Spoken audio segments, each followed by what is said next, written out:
Hey there guys, I am SonicGhost and welcome back to some more Let's Play Kirby Superstar Ultra. Last time we finished up the Revenge of the King here in Kirby Superstar Ultra, and this episode we're going to continue on with our next mode we unlocked, Meta Knightmare Ultra. So let's go ahead and see what this mode is all about, shall we? That cool knight's reappeared. Defeat foes to store power, then touch the screen to use the abilities. He trains as he journeys. Bring a sword knight with you to the comet at Galaxy's End. So Meta Knightmare Ultra is very similar to the Meta Knightmare mode in Kirby's Nightmare in Dreamland on the Game Boy Advance. We basically get to play through the entire game as Meta Knight. But this mode in particular compared to the GBA game, I think is just much better. And as you can see here, this is why. Playing through Meta Knightmare Ultra, Meta Knight will have an assortment of different powers you can use. By killing enemies, you will earn points to fill up a meter, and these points you go ahead and spend on one of 4 different abilities. Mach Tornado, which is basically a screen nuke, is really expensive as you can see, being 30 points out of the total of 50 that Meta Knight can collect, but it's really worth it. Health, which will refill your health in a pinch. Meta Quick, which does increase Meta Knight's speed really fast, very similar to using Wheelie basically. And then Nightcall, which makes a helper to fight on your side. It's so cheap, basically you always want to have a helper with you in this mode. So as soon as I kill this guy, I can go ahead and create a fighter. It's that easy because they just give it to you at that point basically. But this mode here, compared to the Meta Knightmare mode on GBA, it's just so much better because now, not only are we playing through the entire game minus the mini games and gourmet race, and also the arena, you're playing through all the modes in the original Kirby Superstar on the Super Nintendo. And you have a lot at your arsenal. Because of these powers that Meta Knight can go ahead and use, Meta Knight is just very versatile in this mode, and I really like it for that reason. It's just a very fun way to play through all the modes in Kirby Superstar. I mean, mind you, the modes do play a little bit differently because you're a permanent sword Kirby. So specific puzzles, for example, you would think, you can't really do it now because you need hammer, for example, to open up any hammer blocks. Not the case, because this sword here is both hammer and fire. So this sword can basically cut through anything, doesn't matter what it is. So you can still interact with basically every puzzle in this mode. So the only thing we're really not going to be doing here, honestly, is the 100% completion stuff. We're not going to be collecting any of the treasures from the Great Cave Offensive, and we're also not going to be collecting ourselves any power-ups from Milky Way Wishes. Just because of the fact that we don't need power-ups, obviously. We're Meta Knight. We got a sword. Who needs a power-up when we have a sword? But also, we don't have any of that stuff to collect. That stuff doesn't show up in Meta Knightmare Ultra. It's just levels. So you're going from start to finish, and that's all you're allowed to do. Which I'm fine with, to be honest, because that's pretty much the best way to play through this game, in all honesty. It's fun to collect the stuff in Great Cave Offensive and Milky Way Wishes, but you just sometimes just want to play through a level. You don't really want to worry about collecting stuff, you just want to plow through enemies just like I'm doing now, and just kind of have a good old time. So it's just nice to sit down and play through this mode, if you just want something very easy to pick up and play. And this mode can take you about an hour or two, so basically, you get to see everything that Kirby Superstar has to offer by just playing this one mode. And this by far is my favorite mode in Kirby Superstar Ultra because of just how it's basically everything in one package. It's a lot of fun for it. But here we have Lolo and Lalala, and now we have a Mach Tornado immediately killing Lolo and Lalala. So Mach Tornado is basically the Crash of this mode because it basically does the exact same amount of damage as Crash will. So because of that, Lolo and Lalala are a joke. So, that was fast. It was fun. Let's move on and just take care of the Cloudy level, shall we? I'm pretty much killing everything I see just so we can go ahead and get points. But you want to move as fast as you can because this mode is basically a time trial mode. As you can see there in the bottom screen, we have a timer ticking down, just like how we did in some of the other modes we already played. So this one here in particular is just basically good for time trial. So if you want to run through the game quick, this is the mode you do it just to kind of test yourself in a speedrun sense. And Crackle Jr. is a pretty big joke because we can stab upwards, so that's a thing. Let's get out of here, shall we? Now, I'm always a fan of these kind of modes in Kirby games, and this isn't the only game that did it. This is the second time we've seen a different gameplay style than just Kirby in a Kirby game. We've seen Meta Knightmare and Kirby Nightmare in Dreamland on Game Boy Advance, which was a remake of Kirby's Adventure, the NES game. But here, this is a remake of a Super Nintendo game, and once again, we get to see some of those differences here because of the extra stuff we can go ahead and do as Meta Knight. It's just a huge difference. It's a fun gameplay style. Kirby would continue to do this in later games. You have DDD Tour in the 3DS game, Kirby Triple Deluxe, and then you also have another Meta Knightmare mode on Kirby Planet Robobot on 3DS. But also, in Kirby Superstar Ultra, you probably have what is the best extra mode to play through. You have the Guest Star mode, which allows you to play through as any of the helper characters in the game. Also, you can go ahead and play through as the Dream characters too, so you can play through the game as King Deity, Meta Knight, any of the new characters they're adding via DLC. You can just kind of play as whoever the heck you want, not just as Kirby. I think that's probably the best way to do it, to be honest, because it's a different gameplay style every time you play the game. And it's probably the best way to get the most replay value out of a game. I mean, that's why I enjoy this mode so much, because it gives you so much replay value. And seeing this here is just really nice, because I really enjoyed this mode from Kirby Nightmare in Dreamland on Game Boy Advance. And you just go. It's non-stop action from the very beginning of this mode, and it's a lot of fun for that reason. So I'm glad to see something like this in a lot of the later Kirby games. I still need to sit down and play through a lot of Guest Star mode in Kirby Star Allies, because oh man, there's a lot of content to that one, because there's so many different characters you can go ahead and choose from. It is ridiculous, so that's a mode definitely it's going to take me a couple hours just to, you know, do everything. Because each run can take about an hour, which is similar to this. This is about an hour. And it takes about an hour to do the Meta Knightmare mode on the Nightmare in Dreamland Game Boy Advance as well. Similar thing also for the 3DS games, so these modes are always easy to pick up and play, simply because they're not terribly long.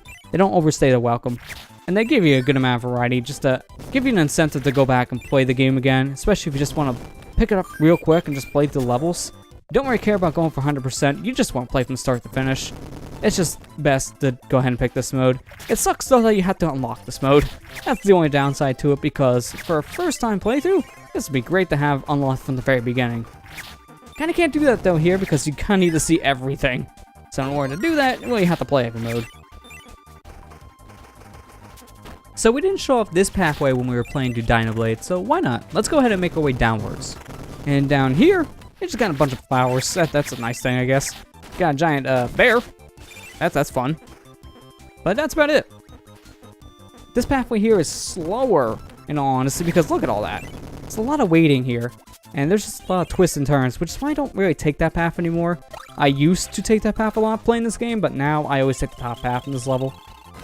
But this is Chef Kawasaki, and this is my tornado. Have fun. See if we can cook this one up into a gourmet meal. Yeah, he tried. He didn't really get to succeed. So let's just go ahead and stab you. And oh, that's good. My helper helped out. I mean, that's kind of his point. It's in the name, dang it. But I just want to go ahead and at least say it because it makes me feel good. Oh, let's make our way through here and completely ignore this door. It's useless in this mode because you have an enemy rush when you're on a time limit here. I want to get my best time possible, and fighting useless enemies, not the best way to do it. So here I can go ahead and walk through this door, and normally in Dynablade's mode, that would be a switch, which would be good for 100% purposes, but because there is no world map for Dynablade mode now, you don't have to worry about switches, so that's nice. And again, it gives you just that rush, basically, because you're just going through completing the level. You're not worried about collecting things or hitting switches. You're just trying to go from start to finish and just see everything the mode has to offer, and just a nice little sample, basically. Unfortunately, there's no way to speed this portion up, which kind of sucks. So, yay. I mean, there's nothing to do here. I don't really need to heal, so I'm not going to waste that. Just going to whack some enemies here and there, and just kind of wait until we get to the star and get out of here. That's always the worst part about this stage, because, man, auto scores are never fun. Especially when you're on a time limit. You just want to get a move on. Which is why when I seen the auto scroller in Sonic Forces, I just kind of shook my head in confusion. Like, why is this here? Isn't this a game about going fast, and then you put a section in here that makes me go slow? I always get confused when games do that. It never makes any sense, and especially for that game's sake, it was just a pace breaker. Having an auto-scrolling section in Sonic is never fun. I mean, it wasn't fun with Bridge Zone. Everyone complained about that for a reason, because that was just a pace breaker in the Master System / GameCube game. So, yeah, don't put those things there, please. Just don't. Alright, let's go ahead and heal up. And because our sword is basically a hammer, which is confusing, but just go with it, we can go ahead and get our 3 extra lives here, because, you know, 3 lives, why not? And just use meta quick. Careful with the Gordo. And as soon as I said that, I jumped into him anyways. Great. This section here, man, I really want to have wheelie. I mean, it's so much easier to go through here with a wheel instead of Meta Knight on a Sugar Rush. Hey, what a Sugar Rush. Man, this is not easy to play too, by the way, because how I'm playing it is I'm constantly looking down at the touchscreen, and that is not easy. Oh, man. It's just distracting after a bit. But man, imagine you're playing this on the Wii U. Like if this is on the Wii U Virtual Console, which unfortunately this version of the game is not. The Super Nintendo version is, but Ultra, not so much. You still have to find a physical cart of this game if you want to play Kirby Superstar Ultra on the DS. Which, you know, it's not too bad because this game isn't too hard to find, but it has gone up in price over the past couple years, so I mean, your mileage may vary if you find one at a pretty decent deal. I found a copy of this for pretty cheap years ago, and I jumped on it as soon as I seen that because it's a game I really want to add to my collection. I played this before on DS, but I never actually owned it until just a few years ago. So, yeah, I had to correct that one. Correct that mistake. Because this is such a good version of the game. It's not my go-to for playing Kirby Superstar, because I'm usually just sitting down and playing the Super Nintendo version, but it's not a bad version by any means. It's the definitive way to play Kirby Superstar, in all honesty. I mean, it's portable for starters, so if you're a bigger fan of portable gaming, then obviously you have the on-the-go factor. And it just has more content. Just in general, there's more stuff to do here. So at the end of the day, who can argue with more content, right? It just sucks that, honestly, nowadays, you have to track this cart down if you want to play it. I mean, this does play on a 3DS, and 3DSs are super common still, so it's very easy to pick this game up and play it because, you know, you already have a system probably to play it. You probably have a cheap DS somewhere, or you probably have yourself a 3DS. Doesn't matter which version, you just have a 3DS. So, yeah, you have options. It just, you know, gotta find it first, that's all. But we're here in the 4th stage of the Dynablade mode, which I haven't shown off this path here when we went down the waterfall, and it's not really that special, if you want to be honest, because it's just filled with cannons. So many cannons. Now down here, we can go ahead and, luckily, because we can just stab our way through here with Meta Knight, make our way through these 4 Gordos, and you get yourself 3 1-ups. Which is nice, I guess, but, you know, it's kind of a time waster, so for this mode, probably not the best idea for me to do. And now my partner just kind of put himself in a really bad situation. So we'll see if he actually gets out of that, eventually. Without dying, hopefully. And there he is. He didn't die, it's a miracle. He deserves a strawberry. Have a strawberry. But that's the other path. I usually take the top one now, you know, the one that you go through the waterfall instead of inside of it. Simply just because it's just a better pathway. There's just more stuff for you to do there. It's a little bit easy to get through, to be honest. And you have more powers in general, so you have variety of what you want. But because our sword is also a fire blade, which is really cool when you say it out loud, you can go ahead and light that fuse and get yourself some health and a 1-up.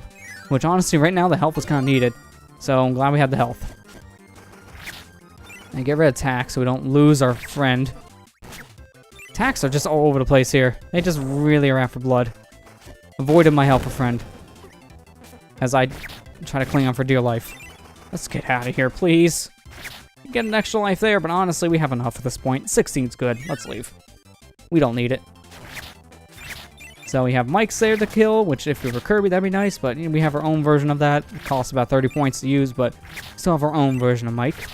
Kill these enemies here. Not dying, please. I'm trying to concentrate, so I don't even want to say their names because I'm getting hit and, well, dying. There you go. Jeez, all these Scarfies and Mikes and bombs. It's nerve-wracking.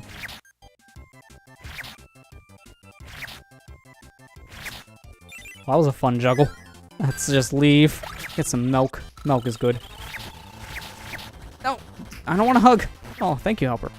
That's a nice thing. If you have a helper while fighting this enemy, if you get grabbed and your helper hits him, well, you're free. And that's great. So if that can happen more often, I'll be happy, but that's just a random chance thing. Normally, I don't get saved. So that was a good thing of luck, I will say that. Well, there's Bonkers down, so one more set of mini-bosses here.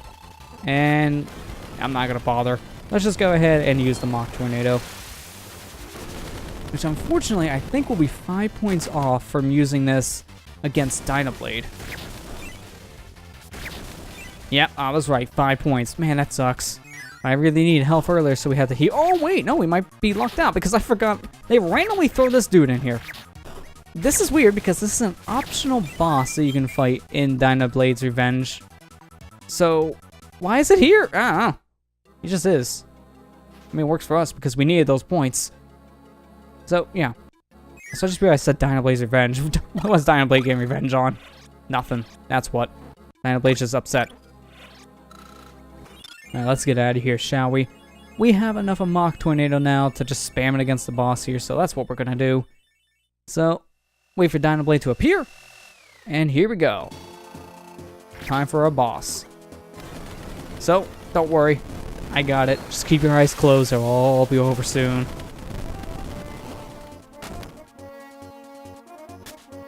There you go, that was a good amount of damage. I always get worried when I use that ability, because sometimes if you use that ability at the wrong time, Mach Tornado does nothing. It will miss if you're not good with your timing.